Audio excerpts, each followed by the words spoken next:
Hello and welcome. My guest today is someone whose trilingual maiden speech in Parliament last year managed to catch the attention of many. He is the youngest elected member of Parliament from the Tamil National Alliance and the opposition, and this is incidentally his first interview in English. I'm very pleased to welcome Shanakiyan Rasamanickam. Welcome to the show. Hi, Sonali. Hi. Shanakiyan, you recently made a very emotional and moving address in Parliament where you spoke on several issues, specifically on minority representation, minority rights, issues faced by minorities. And you also happened to mention that the majority of Sri Lankans are being deceived. Can you tell us what did you specifically mean by this? First of all, thank you for inviting me to, thank you for interviewing me. To be honest, with my speech, most recent speech, the reason why I thought that people are being deceived is because, you know, if you look at the media, the issues that are actually telecasted on television, on news, and, you know, social media and all that, seem very petty issues. They seem like very petty issues, whereas, you know, there are so many bigger, broader issues that as a country that we need to worry about. And I actually felt that some of these issues were, you know, brought up just to cover up for the real burning issues in the country. So, I mean, if you take for an instance the most recent issues that have been in the news regarding, like, even headlines is mostly, you know, 8 p.m. headlines would be about how a minister in charge of public security is, you know, giving a thundering speech, attacking a Tamil MP, and that is headlines in the country. And if you go deep into it, that shouldn't even be on the news. I mean, that's such a basic issue. So I think that has been done, you know, for quite a long time, and people of this country have been they've been kept in the dark about the issues, and they've been fed. I mean, that happens all around the world, but I think media, sometimes some media organizations, some media always feeds people what they want people to see. But I guess in Sri Lanka, the government itself is trying to feed people with certain useless pieces of information that people catch on to, and then tend to not focus on the burning issues in the country. I want to take your attention to how politicians across the country from varying parties use the race card to create divisions among people. So that racism is essentially a political trump that is used, not just by Sinhalese extremist politicians, but also by Tamil extremist politicians, by Muslim extremist politicians. How do you view this, and how do you think that we can create a paradigm shift in the attitudes, in the hearts and minds of people on how they need to unite in order to find solutions to their issues? See, as a country, I feel that we're all divided as a country. I think this was one of the theories that the British introduced to the world, divide and rule, and conquer, right? Yeah. So likewise, if you take Sri Lanka for an instance, we are divided as Sinhala, Tamil, Muslim, Christian, Burgher, whatever. And then if you look at Tamils, then we are divided again as Northern Tamils, Eastern Tamils, Estate Tamils, right? If you look at Muslims, then again there are so many parties, right? So, you know, the division has been the root cause for this country to fail so miserably in terms of economic, you know, in terms of our economic standing in the world. But having said that, politicians have been, see, if you look at the 1952-1956 period, UMP was in power. Former Prime Minister W.R.D. Bandaranaike figured out that the only way to come into power was to cause some unrest, and I think that was one of the first incidents where Sinhala nationalism came out in a very open way, right? So, you know, the Sinhala nationalists were there thinking this country should be a majority Sinhala country, Sinhala Buddhist country, but it came out in the open where, you know, that W.R.D. Bandaranaike started it, and since then politicians have used that either to get back into power or to remain in power or to defeat someone. So this is something that all, I mean, if you look at the start, Tamil politicians, I would say, actually were betrayed, right? You know, our leader, former leader S.J.V. Selvanayagam, he got into pacts with Bandaranaike, then got into pacts with Dudley Senanayake, you know, got into pacts with Sirima Bandaranaike, only to later, all these agreements, all these proposals were just chucked in the bin. But that is, since then, you know, they felt, you know, that's how Tamil youth in this country took up arms, you know. That is why, you know, then from there onwards, we all know what happened, you know, we all know what happened in history. Likewise, even with Muslims as well. I'm not blaming fingers only at Sinhala politicians, Sinhala, Tamil, Muslim, but then all of them have their reasons to do that.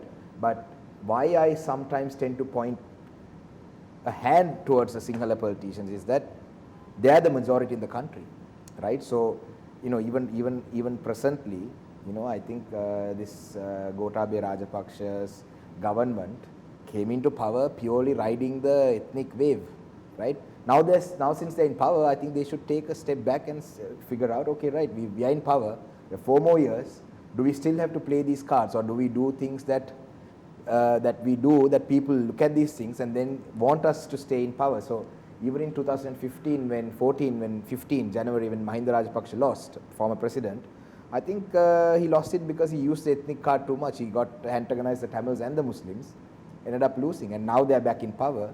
But if they continue at this rate, in another 5 years, because, you know, Sinhala, Tamil, Muslim, all people are going to, end of the day, when their stomachs are affected, when their pockets are affected, they are going to want to change. So, Shanakiyan, you have been very critical of the government of the day and of their policies. What do you have to say about this? I mean, I'm not critical of just this government. I'm critical of all governments since 1948, I mean, since independence, because none of the governments prioritized understanding the issues of all civilians, all citizens of the country. So I'm not just blaming, I'm just blaming fingers at this government because that's the government in power. And the reason why I criticize is this is all constructive criticism. Because for me, it doesn't matter if it's SJB or SLPP or SLFP that's in power, or even a new party or even JVP. I just feel that this country needs to go forward. So the reason why I'm pointing these things out is not just to criticize. I mean, the trend is when you're in the opposition, you criticize the government so that you can come back into power. And then, you know, I just attended a COPE meeting a little while ago, and people who are in the government today are trying to find fault with things that happened between 2015 to 20 in some institutions. Whereas when you look at all the issues from 2003 or 4 where that institution had started. So the reason why I'm, you know, criticizing the government, or I actually feel that it's constructive criticism because I'm stating the issue and I'm stating a solution. I'm not just blatantly stating issues. So if this government can, you know, pick up you know, the pieces and fix its mistakes, I mean, I wouldn't have any reason to criticize the government. Coming back to divisions, do you not believe that division begins initially at home and then in schools? Because we have the Sinhala Buddhist schools, the Catholic schools, the Hindu Tamil schools, the Muslim schools. So we see how children are segregated and put into little boxes from the time they're very small. Yeah, I think it's actually a broader issue than that when it comes to division. When we talk about division, see, we need to identify, we need to accept, as a country, we need to accept that before, I think, 1833, that's when the Colebrook Commission was appointed, and the recommendations of the Colebrook Commission was to bring Sri Lanka together into one form of administration to make it easier for the British to administrate Sri Lanka. Before that, in Sinhala they say Kanda Urata Rajadhaniya, Pahatarata and Uttara. There were three different administration bodies in this country which the British brought together for it to be easy for them to administrate the country. Now, as soon as I say that, people are going to start shouting, saying, no, this has been one country. I'm not debating that. If you look at the history, it was brought together for for administrative purposes. So without addressing the administrative, political, because there are different communities, you know, the culture is different in the north and the east of the country. The culture in the south is different. The culture in the north, the upcountry is different. But, you know, we are trying to put 3-4 before, now it's become, because the Sinhala community has mixed, I think, Udarata, Pahatharata, because those days I think Udarata people would not let Pahatharata people sit together with them and eat, I think, not all, because based on caste and things like that. But now I think they've all blended, but still today in the north and the east of Sri Lanka, there is still, their people are completely different, their backgrounds are different, their religion is different, their culture is different, right? So that doesn't mean that they're a different country. It just means that we need to give them, make them, for them to feel like citizens of this country, they need to have some political power. Because right now, look at the number of Tamil MPs. I think we have 17 or 19 MPs from the north and east, right? Overall, if you look at all the minority MPs from the north and east, might be about 30 MPs, 30, 35. So there is no way that we can pass a law in this country that is, say, I know I'm going from one to the other, but just to get the whole picture straight.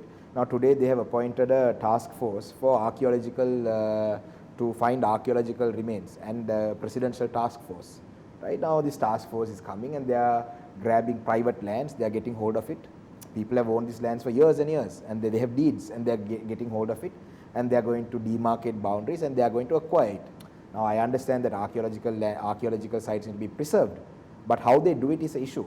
Now having 30, 40 MPs in parliament, in the parliament, if let's say hypothetically we need 113 people, because a simple majority in parliament to pass an act, with 40 members we can never get that passed. So this is not, we are not talking about things that involve, you know, state security or any of that, like major, like if you look at most now, if you look at Australia, there's a federal government and then there's a regional government, right, like a state government. So likewise, Australia's national policies are taken at the federal government and federal government. So this division needs to be resolved on a political level at the top. I don't think division starts from schools and, you know, that if political privileges or political rights of some community that is not recognized is recognized, I think that will solve a lot of issues. I don't think, I mean, yes, to an extent we shouldn't have schools that are just purely for one race. I don't believe that, but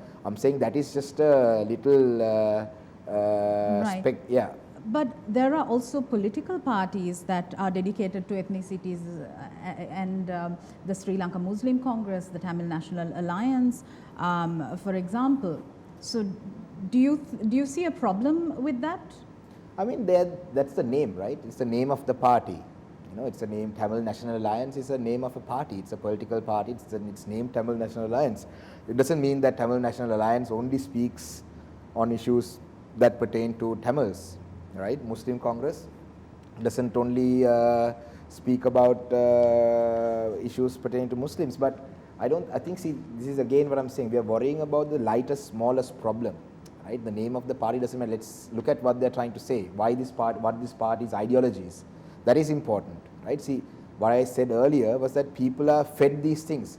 Sri Lanka Muslim Congress, you know, these sort of emotions are fed. Your leader, R. Sambandhan, was the opposition leader from 2015 to 2018, and Shanakiyan, it was a brilliant opportunity for not just the collective of parties represented by the TNA, but also an opportunity to showcase to the people of Sri Lanka the prowess and, more importantly, the interest to discuss matters not just pertaining to minority issues, but also issues faced by all the peoples of Sri Lanka.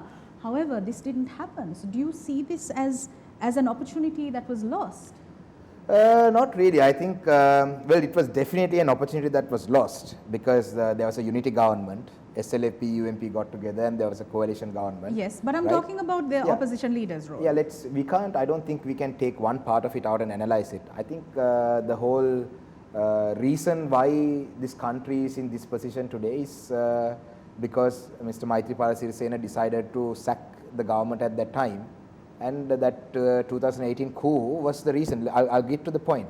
So Mr. Sambandhan, as the leader of the opposition, and along with the JVP, Mr. Andrakumara Dissanayake was the chief opposition whip, right? So I think they took a role that was not real, because the idea was that let's all get together and rebuild this country, right? Let's all get together and rebuild this country. So you had to, I think Mr. Sambandhan gave the government at the time enough time that he felt was enough to try and resolve these issues. So today, just being in the opposition doesn't mean that you have to be critical of everything that the government does, right? So at that time, it was common belief that the two main parties in the country have gotten together. That's great, wonderful. They will, because I think it's very unfair to blame fingers at one person or one party for that. I think the start of it, though, was the coup attempt in 2018 October. That's a start. I'm still not blaming the former president for his actions, but that was the starting point for these issues. Shanakiyan, I mean, you're quite a vociferous speaker, and right now you're trying to be politically correct. Not really, no, not at all. I think it was an opportunity lost, yes or no? How do you, tell me an instance as to how things could have been done differently. The opposition leader has to be someone who talks about the issues faced by all of the peoples of the country. Sure. Do you think that that was done, or do you think that it could have been done better? No, what I'm trying to say is, now if you look at, let's say, give me an example. So you're just saying that if Mr. Sambandhan had gotten up every day and said, you're doing that wrong, you're doing this wrong, that would have been... we see you do that every day. I don't unfortunately get the opportunity to do it every day. I only get the opportunity once or twice a week because of time constraints. But I'll just tell you one example as to when Mr. Sambandhan stood up for the entire country was during the coup attempt. He was one of the first people to go and petition against the coup attempt because that was a violation of the constitution, right? He did that on behalf of the country, right? And on behalf of the entire country, to protect the democracy of this country, he went to courts. Right? So if he was, someone who didn't care for the entire country, he could have easily spoken to, because at that time, I think, I know there were some MPs, there were allegations that they were, these are just, I'm saying allegations because I don't have proof. Even a member of parliament from Batticaloa crossed over from TNA to the SLPP government to help them get that simple majority of 113. So at that time, if Mr. Sambandhan thought beyond the country's, benefit, he could have easily, I feel that he could have negotiated a deal with Mahinda Rajapaksa, Premier Mahinda Rajapaksa, and even maybe said, look, we'll support you guys in this undemocratic course of action that you've taken if you give us these things. But he said, no, we have to oppose this undemocratic. So I think that itself is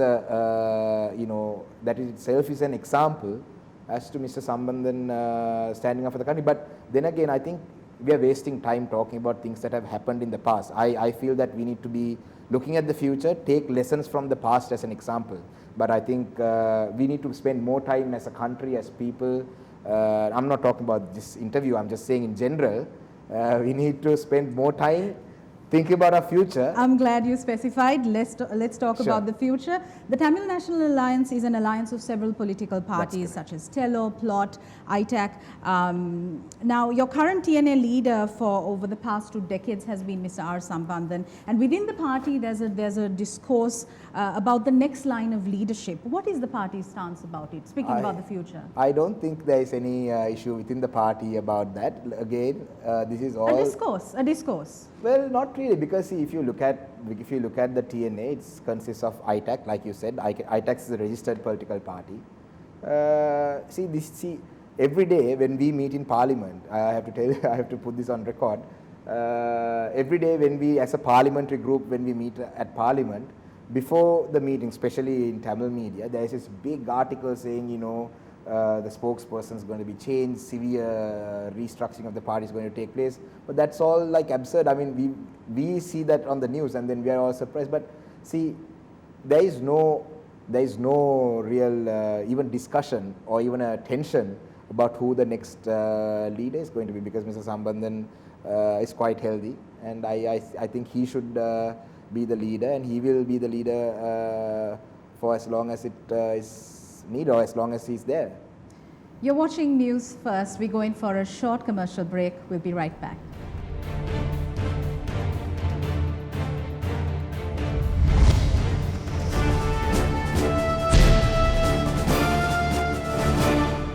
Welcome back. I'm in conversation with MP Shanakiyan Rasamanickam. Shanakiyan, we were talking about several issues that seem to plague the country, but let's move to some of the issues that you yourself have raised in your speeches at Parliament. The 20th Amendment was quite controversial, however, it was passed as well. There were multiple crossovers that took place, and these crossovers that take place, this is not just an isolated incident, this keeps happening in Sri Lanka. As a young parliamentarian, how do you think that the people can hold to account the representatives that they elect to power or to service? I think it's actually something that I've been thinking about a lot because, see, I think most parliamentarians feel that they come to parliament to build roads or give government jobs or to develop their electorate. I mean, yes, that is, it's great that you're concerned about developing your electorate, but the whole idea behind coming to parliament, or parliamentarian means lawmaker. It's mostly you debate about laws and then you get the laws passed. You say the good things and the bad things, and that's the whole idea of parliament. That's where you make laws. But if you look at most members in today's parliament, I mean, I would even bet anything on it. If you take out of the 225. I think most people, if you say why did you come to parliament, they will janatara seve karanna. And how do you do service to people? Would mean we'll develop the roads, we'll develop these areas, build houses. I mean, that's all good, but so for people to hold account, these people that they vote for, is, I think, it also, the expectation from the people is also something that tends to make some of these MPs make decisions. Now, if you look at some of the people who crossed over, I don't want to mention names, their whole reason was we want to work for our electorate, that is why we crossed over, we want to be with the government. So, I mean, why didn't they say that before elections? Why did they say that? But then they also debate back saying, we didn't think this was going to be the government party. So, the whole change needs to start from people as well, but then again, we need to come up with a system where, because, I mean, development is done with taxpayers' money. Development is not done with some family's money or an MP's money or a minister's money. So I think we should take, development should go to the districts irrespective of the MPs. But another way, I don't think see, with the 20th Amendment, we've gone back nearly 20 odd years from the 17th Amendment to the 20th Amendment. We've gone back 20 years, so I don't see this happening in the future. But even, to enact laws where, if you cross over, you lose your seat in parliament.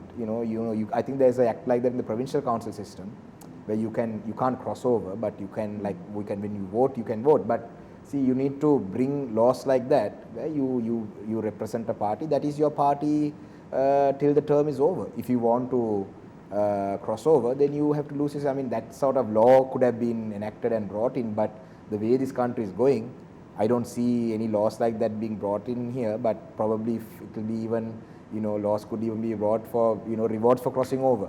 So it's very unfortunate that, that the crossovers happened, and especially with a certain community, it's even so sad, because if that I don't want to mention that the community, but if they have burning issues right now, issues that have recently come up due to COVID. So they could have at the least they could have demanded a solution for that issue in return for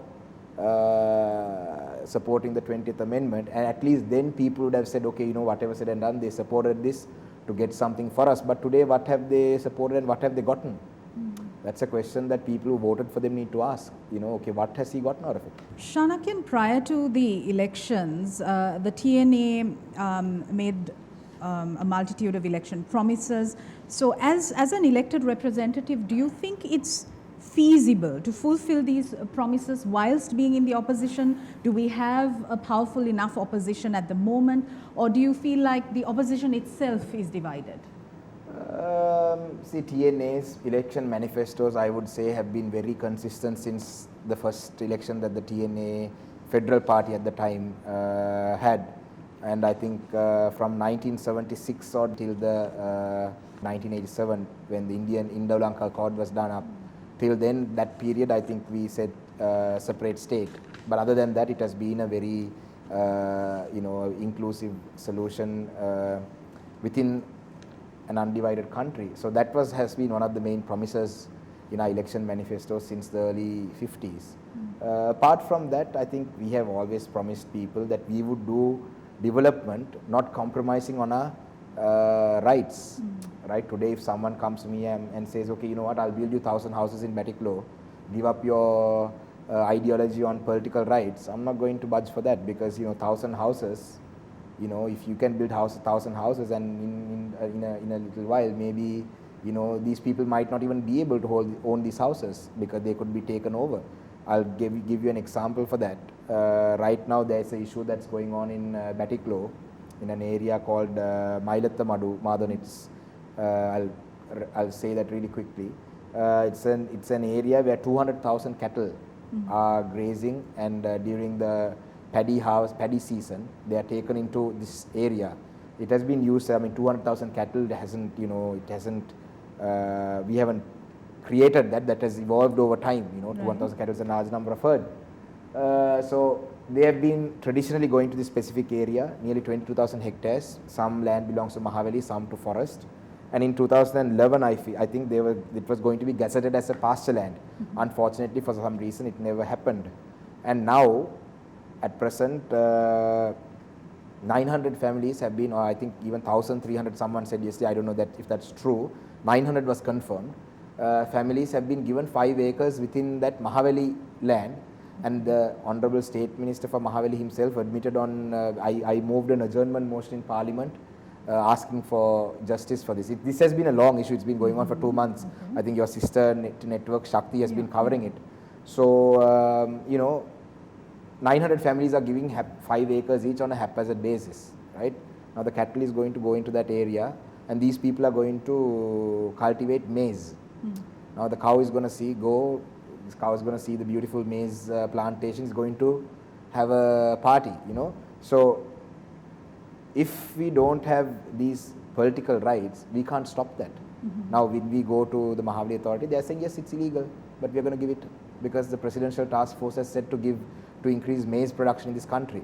But then I said, what about the cows, right? Because you have brought a law saying you're about to bring a law, I don't know if they pass, if it's even in place now, to not slaughter cows in Sri Lanka. So what's going to happen to the cows? So a minister said that they're going to export cows to Bangladesh. Now I said, what about milk? He said, we'll bring hybrid cows, feed them grass, and then we'll get more milk. So, the whole world is going organic. People are saying, organic is better. So we have 200,000 cattle who give organic milk. We are going to export them out of Sri Lanka to Bangladesh, give this land to maize cultivators, and then we are going to give, put out to the market milk that has hormones, right? So what I'm saying is, TNA's ideology has always been rights first, and then comes development. So that policy has been consistent, which is something that we have said in this election as well, and which is something that we will continuously say till we actually achieve that. But like you said, the opposition being divided, I think opposition has a lot of parties this time. I think nearly 17 odd parties. Even SJB, within SJB there are so many parties, and within like within TNA there are 3. Within SJB also there's Mano Ganeshan's party, then there's Radhakrishnan, so then Gajendra Kumar is on one party, Viknesh, so there are so many different parties. This could be why you feel that there's a bit of division amongst the opposition. Doing something for people means that we have to, for us from ITEC or from TNA, is we need to fight to get our political rights.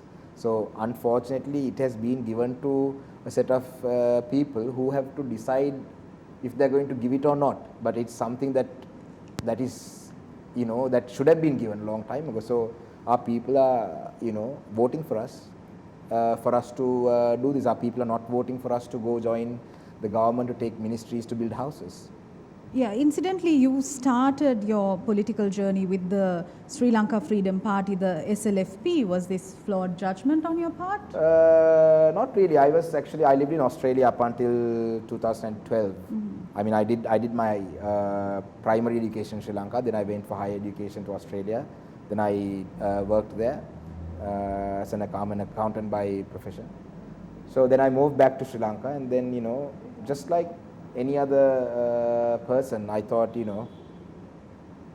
the North and East needs development, you know, let's join a national party and then develop the country. But since I entered that party, it was very evident that, you know, there was different treatment for North and East. That was evident. I mean, I could see that myself. I was there within the party, and it was evident. I think that was an eye-opener, you know, because if you look at North and East, the whole system and the whole party's ideology at that time was never about being equal to everybody. So even if you look at MPs or cabinet ministers, they were all focusing on their own constituencies. So there was no national program to create an equal and you know, right, justice, you know, to be a fair society. There was no initiative within that party as well. I think as a 22-year-old, I thought that was it. But then because I didn't live in the North and the East. I mean, I lived in Kandy and I went to school in Kandy at Trinity. So once I went into the North and the East, I mean, I kind of parachuted to the North and East, even though my roots are from there, from Batticaloa. After a year or two, I did understand that the sentiments of the people were different to the sentiments that I thought, the needs of the people were different to the needs that I thought were the needs of people, you know. So yeah, I'm not ashamed or shy away from the fact that I was an SLFP organizer. I think some tend to take that as one of the biggest weapons to you know, attack me, saying, you know, even recently I saw some SLPP fellows have put photos of me and former President Mahinda Rajapaksa, etc., on Facebook saying, you are with us.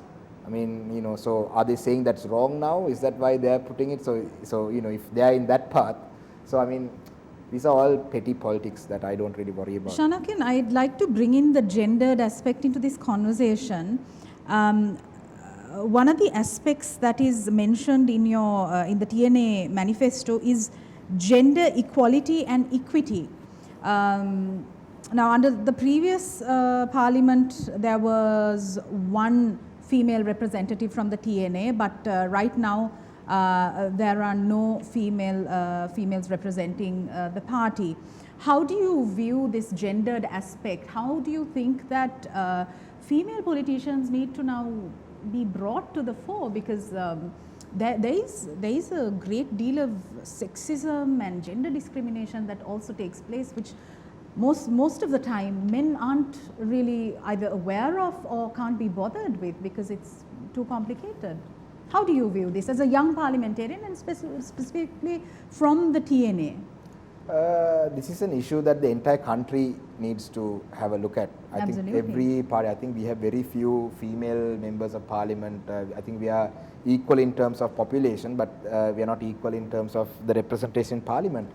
TNA actually did field female candidates in most districts in the North and the East. It was unfortunate that none of them actually got elected, and I don't think it's easy being a female and to engage in politics, because I'll tell you for an instance, when it's not just females or males, it's all candidates get harassed during elections in a major way. And I think there's a stereotype where, you know, females are generally harassed a bit more. I think that's a bit more sensitive. I mean, I saw a video recently at a RDA office where some woman was assaulted, right? Yeah. I have seen male workers getting assaulted in government offices with my own eyes, right? I don't think that same amount of sympathy would have been given to a male officer getting assaulted like how that female officer got, right? What I'm saying is, women representation needs to be there, but it's in the game of politics with this preferential voting system, everyone's attacked, right? So for an instance, there was so many fake articles. Thank God I wasn't married. I mean, I'm still not married, thank God, because there were articles saying that I was supposed to get married to this person's daughter, I was supposed to get married to this person's daughter. I mean, if I was actually married, my wife would think, what a player. I mean, you know, this guy's got so many rumors going on about him, you know. So same way with women, you know, I think it was very unfortunate. We were going to give nominations to a lady in Batticaloa, and as soon as word got out that she was a human rights activist and all that, as soon as word got out that she was going to contest, she was, you know, attacked so badly on social media. that, I mean, she's a very strong lady. I mean, we have to praise her. So likewise, I'm just saying all candidates get attacked during election times. But in general, I think we need to start so this is one thing where we need to start from school. You know, this is something that we need to start from school. I even wish that politics was a subject that was included in the education curriculum, because, you know, if it's from the start, then it's it will be a lot better. But overall, I think in every aspect, not just politics, I think women need to be given equal opportunities, and we need to work on equality. I think that's one of the main goals in, you know, the world's sustainable development goals. If you look at it, it's one of the, equality is one of the main things. So we need to follow those guidelines, not just in politics, but in all departments, all things. Yeah, and also when it comes to voters tend to be reluctant to vote for women. That's I've never thought of it actually. I mean, but still, then there are 50%, 52% women as well. So, you know, if a woman's not going to vote for a woman, I haven't actually thought about it. It's a good question that you raised. But then there are women have gotten elected as well. So I don't know. I mean, we have the first Sri Lankan Prime Minister who's female. We have the first that's president. Such a cliche, right? I mean, we keep saying that, but when it comes to parliament or elected office, there's abysmal representation of women, whereas women bring in this added dimension. Women tend to be more resilient than men, because men are all about ego and power and corruption, as opposed to women. That's a very cliche comment as well, I would say. That's a very cliche comment as well. That is but in general, yeah, in general, when you say equality, men shouldn't you know, be put into that category as well. Not all men have egos. I mean, that's debatable. Look at what's happened to the country with men ruling it. I mean, see, we had a lady. I mean, this we are going from a gender debate, but I'm always on the stand. My stance is that women should be empowered. Women should be given equal rights. Women should engage in politics. But then, from what you said, women have ruled this country as well. Madam Chandrika ruled the country for 10 years. Madam Sirimawa Bandaranaike. But like you said, that it's a cliche. It's actually quite true, because Madam Sirimawa Bandaranaike became Prime Minister when her husband got shot. President Chandrika Kumaratunga came, her husband got shot. Absolutely. Right, so that is true. I mean, these sort of things we need, not just this part of it. Along with other things, I think we need to all try and create think tanks where we can come up with ways where we can eradicate. I mean, people like yourself should engage in politics if that's the case. You know, set an example, join the mainstream political role, and be a role model for others. On that note, we go in for a short commercial break. We'll be right back.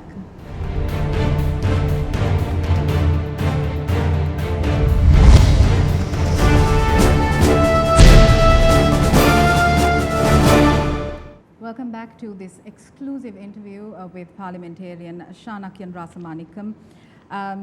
Shanakiyan, we've touched upon several issues which are crucial to Sri Lanka's development. One that I would specifically like your feedback on is that of transitional justice. We have the 4 pillars of truth, justice, reparations, and guarantees of non-recurrence, which also includes memorialization. Now, when we speak about these concepts, we need to also ensure that these are rooted in ground realities. So if we juxtapose transitional justice with the importance of national security, which also needs to be ensured, we know that there are specific organizations which engage in separatist terrorist activities, and there are inflamed youth in all parts of the country. There are divisive political elements, not just within Sri Lanka, but also overseas. What concrete measures do you think the government needs to take to address this issue of transitional justice, whilst also ensuring national security? I think if we address the transitional justice process properly, I don't think we would have to worry about national security to a certain extent, as far as we are talking about the Tamil armed struggle, right? For non-recurrence, clearly, you know, transitional justice, we need to achieve, you know, we need to achieve something on that front for non-recurrence of certain things. But I think the government first needs to take a clear stand. And also, if you look at within the country, you know, especially with truth, I don't know how far we are going to get with that, with with a local mechanism, because I saw that leader of the opposition, Sajid Premadasa, had said that regarding this Mahara incident, the prison Mahara remand prison incident, that he was not happy to accept internal investigation that is done by the secretary of the ministry, right? So if we don't have faith in a local mechanism like that, how are we going to have ever find truth if there is no unbiased mechanism? See, these sort of things, as soon as I say this could be projected saying, look, he's asking foreign judges are bad. That's not what I'm saying. I'm just saying that we need to look at things from a more practical point of view, from a real point of view. I mean, rather than just living in a very imaginary world. So what needs to be done in your opinion? What needs to be done is that we need to stop making these issues and treat everyone equally. Look at what's happening. I mean, Muslims are not allowed to bury their bodies. Today I heard that there are nearly 15 bodies at the morgue in Colombo, right? People are not willing to claim their bodies, right? So why is that done? I mean, you know, if the whole entire world can do it, right? So I mean, you keep you know, polarizing this community, they're naturally going to get fed up of, and they're not going to feel as part of this country. Now, don't say, you know, as soon as you watch it, this is one country, one law, you know, just because this is a pandemic, you know, everyone needs to be equal. If you can't live in this country, leave out of this country. I mean, who are you to say that? This country belongs to all of us. I've seen racist comments on Facebook saying, if you can't live in this country, go to Tamil Nadu. I mean, who the hell are you to say that to us? We've also been part of this country for decades, for centuries, right? So, unless you make everyone feel included in this country, you're going to have issues. But that is not a national security issue. I mean, national security is like a major issue. You know, if you keep letting these things brew for so long, then it might end up becoming a national security issue. At present, I don't think this is, you know, people wanting to cremate their, I mean, being opposing cremation of their bodies is not a national issue. People lighting up candles on remembering their dead is not a national issue, right? So these have been made into national security issues so that people automatically think, right, you know, security is one of the one of the topmost priorities on anyone's, you know, list of things that they would prioritize. Security would be number one, right? So, you know, then every single government is capitalizing on that one word. Another issue that you've raised in Parliament, which has been an issue which has been raised in Parliament over and over again, is that of those that have been arrested under the Prevention of Terrorism Act, where there are no charges against them. There are over 80 persons currently languishing in prison with no charges against them. Shanakiyan, again, I want to bring in this national security issue, which is what is raised when talking about these quote-unquote political prisoners. How do you think this issue needs to be addressed? I think it's just to keep some last straws in the cupboard, you know, like a last thing that you keep in the cupboard is this political prisoners issue, because, I mean, even recently one person died. He spent 30 years of his life in prison. He died at 56 years of age last year. I mean, these people need to be, either you hear their cases, even if they are actually charged with some sort of crime, they've served longer than the actual sentence. Some of them have spent so long, right? So it's just a political decision. That's why they're called political prisoners. But then the government is very concerned about releasing certain individuals. Now, if you look for an instance, Maithripala Sirisena, former president, released that guy who was responsible for the Royal Park murder. And what was the reason? That he's been a good boy for 5 years. I mean, these men have been in prison for 30 years. Haven't they been good boys? I mean, why is there double standards when it comes to these people? And Pillayan, the former chief minister, the present MP, was released on bail. Generally, on Prevention of Terrorism Act, you're not even allowed, people aren't even allowed to be bailed out. And this guy got bailed out, and, you know, he's accused of murdering a member of parliament on Christmas Day inside a church, right? So if they're double standard, so these are all I feel that again, if this present government tries to says okay fine, because even with the JVP, they've all released. JVP gets to commemorate their dead, right? So why are there double standards? I think spokesperson Honorable Sumandiran also asked this in at Parliament. He said what double standards for the even dead Tamil people, different laws for dead Sinhala people and different laws for dead Tamil people. So these things are really, really, really minor petty issues that the government is still holding on to. I said that it's like, it's like creating a boogeyman. If you political prisoners, we are holding on to that Jatika, Araksha, or national security, we can't compromise on that. People are getting fed this again and again. Like I said, we have to look beyond this. I saw, after I spoke, incidentally, there's a board being put up in Mount Lavinia railway station with Chinese words on it. I kept saying this, Chinese are investing heavily. There's, today there's a board, tomorrow, what's tomorrow, so, and Honorable Sarath Veerasekara said that TNA needs to be banned, right? Parties, that one of the mistakes was that TNA, I mean, if they keep going at this rate, SLPP will go home. Even if they make it, I think Chinese Communist Party will ban SLPP in the next few decades. So these are the issues that we need to worry about, even media and all that. Why aren't we talking about that? Bring some government MPs, ask them about these things.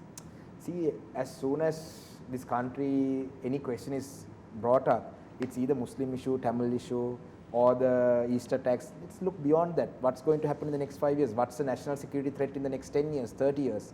Why aren't we worrying about that? Shanakiyan, let's also bring in the development aspect into this conversation. The present government has engaged in multiple mega development projects across the country. Would you say that as a parliamentarian representing the Tamil National Alliance, you are satisfied with the level of development that has filtered to the north and east? Definitely not.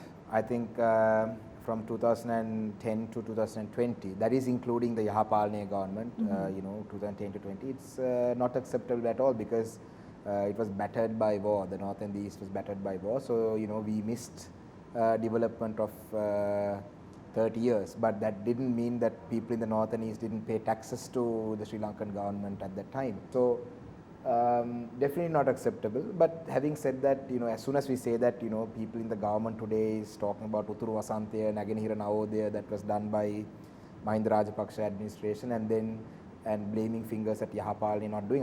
Let's not worry about names and governments. I'm saying in general, the investments that were done, I mean the development infrastructure that was built, there were roads were built, but there was nothing that was built that could support the livelihoods of the people in the north and east. For an example, Trincomalee is a natural harbour. We never developed Trincomalee, but we went and built a port in Hambantota, and there was a rock. We spent more money to get rid of that. We built an airport in Mattala, whereas if we had built an airport in Jaffna, that would have been, we would have opened up a whole new economy in the north. Look at Thalaimana, the ferry. That was a very good avenue to bring in income. That has never been done. And if you look at the railway lines, yes, I agree that the northern railway line was completely done by an Indian grant that was given, but the railway lines to other parts of the north and east was not developed. So, I mean, development doesn't mean just building roads. I mean, are we going to eat these roads? But no, but even if you have roads, that's a basic need. I mean, we've done the A9 highway, great, brilliant. I mean, that's, yeah, people of the north need a road. Having built A9 doesn't mean that's, completely developed. So, I mean, look, I'm not blaming fingers at anyone. I just want to redevelop this country and go forward. And, we'll worry about our political solution, give it to us. I mean, it's a very simple thing. We are not asking for a separate country. We are not asking to divide this country. We are saying, give us an administration that we are the administrators of the north, and we know what the resources are. Today what's happening is there are government elements are coming and robbing the north and east. People are grabbing land. People are being given land for mega projects, hundreds and hundreds of acres.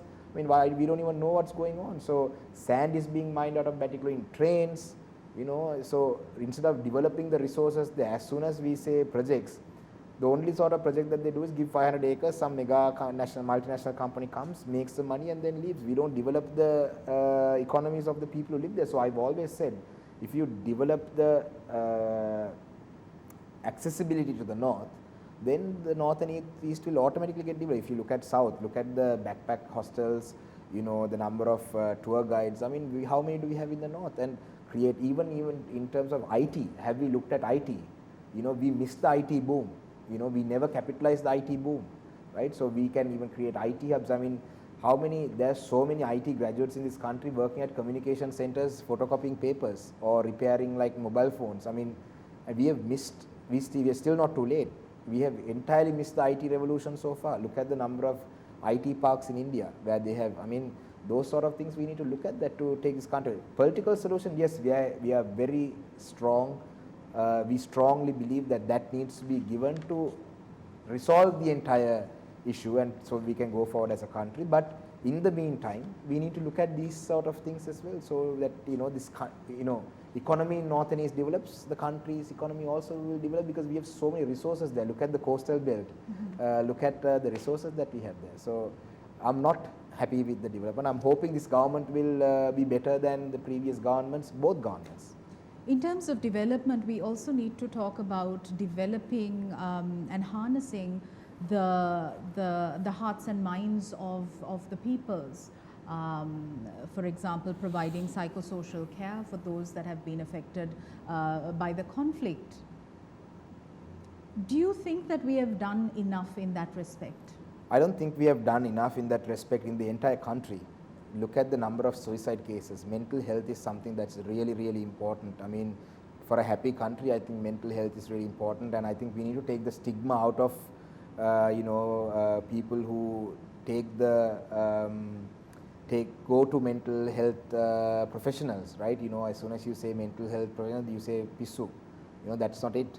So we need to really look at mental health as a thing. Now, I think the war-affected areas have even more significant issues. I know people who wake up in the middle of the night still and scream in their sleep. Let's also bring in the diaspora living overseas, specifically the Tamil diaspora that's living overseas.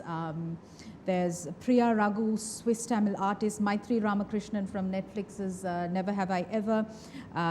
There's Kitchen Gorilla, who's a chef in Canada, who's dishing out dishes from Jaffna. Countless others who have used the creative arts to rebuild their lives outside of Sri Lanka. And they've had to go because of the conflict, and now don't identify with their Sri Lankanness. Shanakiyan, I'd like to ask you about this concept of culture and identity. What are your thoughts on this? I think to date there are people who identify themselves as Sri Lankans, and, you know, because if you look for an instance, the New Zealand Parliament, there was a legislator who spoke in Tamil and Sinhala. Same with Canadian Parliament. There are so many, and even I think the security advisor for the vice president-elect of the US is of Sri Lankan heritage, and they mentioned that. I think the reason for that is, I think some of these ones who left Sri Lanka left with a very bitter experience. Most of them left after the 1983 riots, if I would say. So how do we engage with these individuals, these groups, these communities? I mean, they need to understand that, they need to believe that they can call Sri Lanka home again. You know, they need to understand that, they need to feel that they feel they can relate back to this country, and that they're not. This is exactly why we have been asking for this country, that this country needs a political solution, because they'd be happy to move back. I've always said this, they'll bring the investments back in. But again, having said that, with diaspora, I mean, with any ethnic community, there is always going to be 10% of rotten eggs, bad eggs, right? I'm not denying that. There still could be people who are separatists. That is extremists are normal in every community. I'm not saying the Tamil community there are no extremists. Sinhala community there are extremists. Muslim community there are extremists. But so one of someone I really respect recently told me that Shan, he calls me Shan. Shan, your challenge would be to not let the 90% of that community follow that 10%. You know, that's the key. So there will be 10% of extremist elements in every community. My challenge, I feel, with the way I go about things is to try and keep 90% of Sinhalese, 90% of Muslims, 90% of Tamils together. Then we can develop this country to a better place. That's very poignantly put. Thank you, Shanakiyan, for sharing that with us. Well, we've almost come to the end of this interview. As a young parliamentarian who just got into parliament and has started to create a name for himself, are you confident of being able to make a positive change in terms of policy implementation, in terms of making a change that is for the betterment of everyone? I mean, that's the idea of, you know, contesting for parliament to be an elected representative. The idea is to make a change. Everyone, I hope their ambition of coming to parliament is to create a change for the entire country and not to loot the country. So my ambition is definitely try and make a change, and that is not just for the Tamil community, but to make a change to this entire nation, right? And because, see, being one of, I think I'm one of the 4 MPs who are under 13 parliament, 3 of them are with the government, so I think we will be held responsible for generations to come. You know, 30, 40 years down the track, most of the people who are in parliament might not even be alive, right? So we have to take that responsibility of explaining to future generations why some people voted for 20th Amendment knowing that it was bad for this country. So those sort of things are ideas that, you know, those sort of ideas are within me. So I feel that I would be able to make a change. And even without hope, there is no point in engaging anything. So it's important that you believe in what you want to achieve, and I certainly believe that things will change, and I hope things will change. Parliamentarian Shanakiyan Rasamanickam, thank you very much for your time, and we wish you all the best. Thank you so much for having me on the program. Thank you.